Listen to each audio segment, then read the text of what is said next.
sounds more like just nothing, nothing, instead of nothing. Nothing much.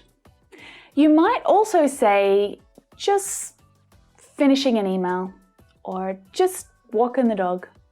So this is the unstressed form of just, and it sounds like just. So this also helps to explain that the activity that you're doing at that moment, it's not really important. And notice as well that I've completely dropped the pronoun and the auxiliary verb. I didn't say, I am just finishing this email. I could, but often native speakers will drop this information if it's unnecessary. So the question that was directed at me, what am I up to? I don't really need to clarify that in my answer, I'm talking about myself, right? So I dropped it. It's not that important. Just walking the dog. So tell me, what did you think of this lesson? I hope that it was useful for you.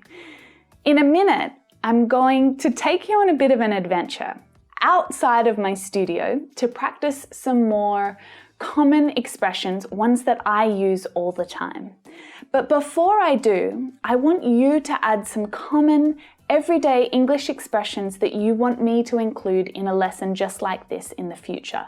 If there's any that you want to understand more, then add them into the comments below so that I can make a lesson.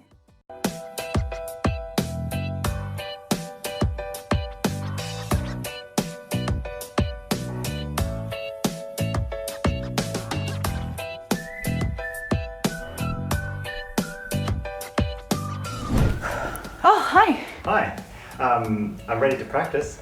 Okay. Hey, I've got an idea. Why don't we practice outside? I've never really filmed outside before, but it's probably going to be really windy, bit of traffic, but I've been meaning to do it for a while. Do you want to try it? Let's just give it a go, yeah?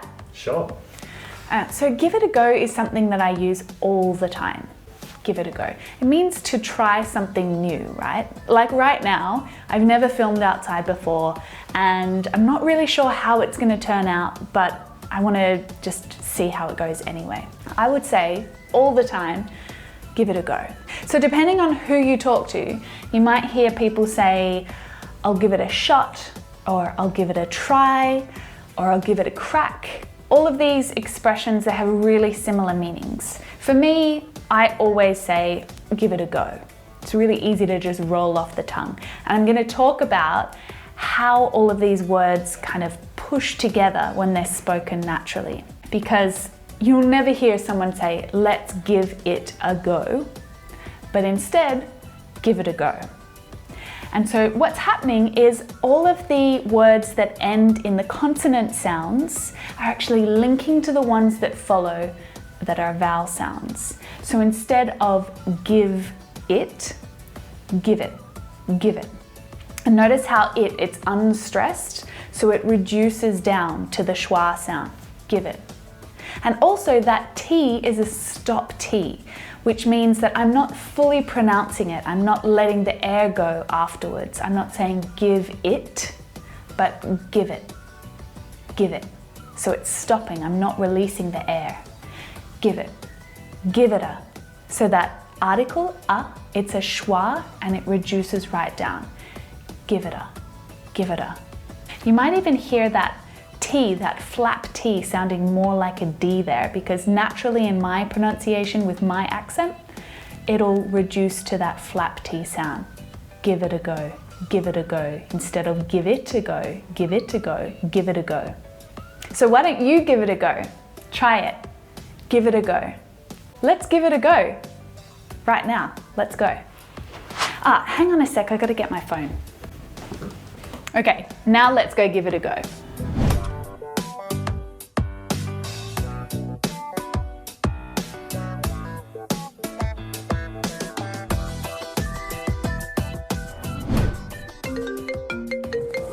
Oh, hang on a sec, I'm gonna take this. Hi, Mum. Hey, can I give you a call back? I'm a bit busy. Yeah. All right, I'll talk to you soon. Oh, hang on a sec.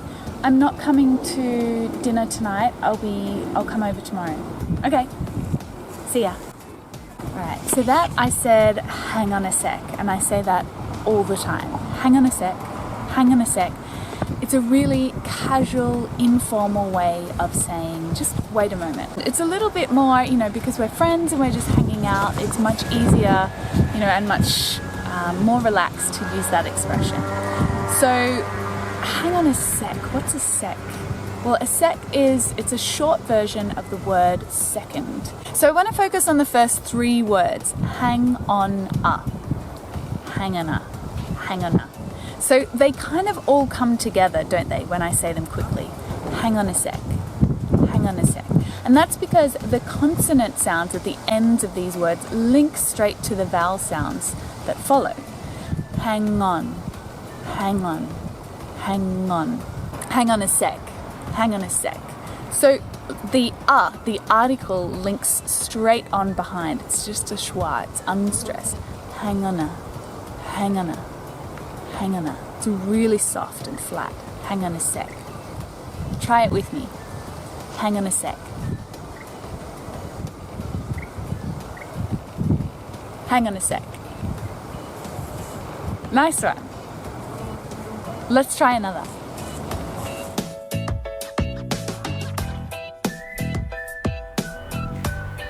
Oh, with those clouds, we might be running out of time.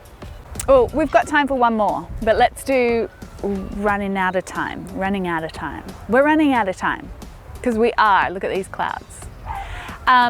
We're running out of time. It's a really common expression. It's an idiom that you might already know, but we're going to focus on the pronunciation. So first up, we've got a contraction. We are. The auxiliary verb are comes together with the subject where.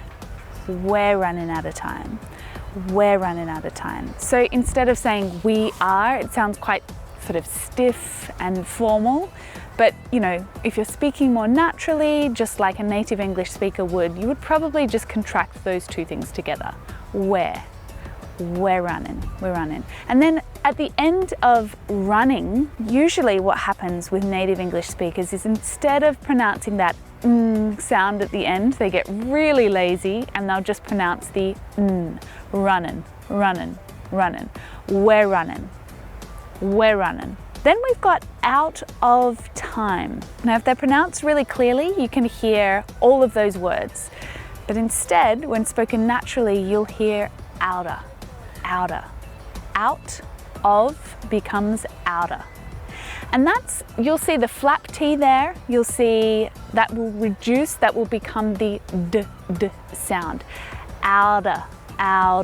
That's my accent anyway. The Australian accent will use the flap T. Same with the American one. You might hear people say outer, but most commonly outer time. And time is a stressed word there, so we hear it really clearly. I'm running out of time, or we're running out of time. We're running out of time. Why don't you try it? We're running out of time. Well, I hope you enjoyed that lesson. It's been fun taking you outside, and I think we're going to keep going with this. We're going to keep giving it a go. If you enjoyed this lesson, then make sure you subscribe to the channel by clicking that subscribe button over there. And if you're ready to check out some new lessons with me, some pronunciation lessons or lessons about natural English expression, then check out these ones right here. And I'll see you in the next lesson.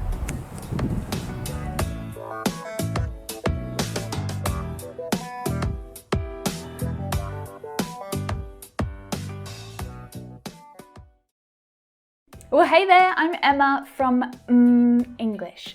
In this lesson, we'll focus on the natural pronunciation of some very common English expressions.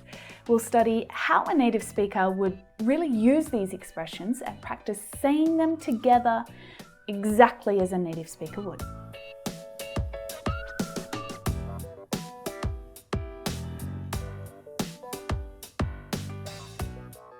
Common expressions, ones that are used all the time, are not often pronounced as you would expect. As native speakers, we say them quickly, the sounds reduce, they even disappear. And even simple expressions become difficult to recognize if you're not used to hearing them. In my lessons, you hear me speak really clearly and a little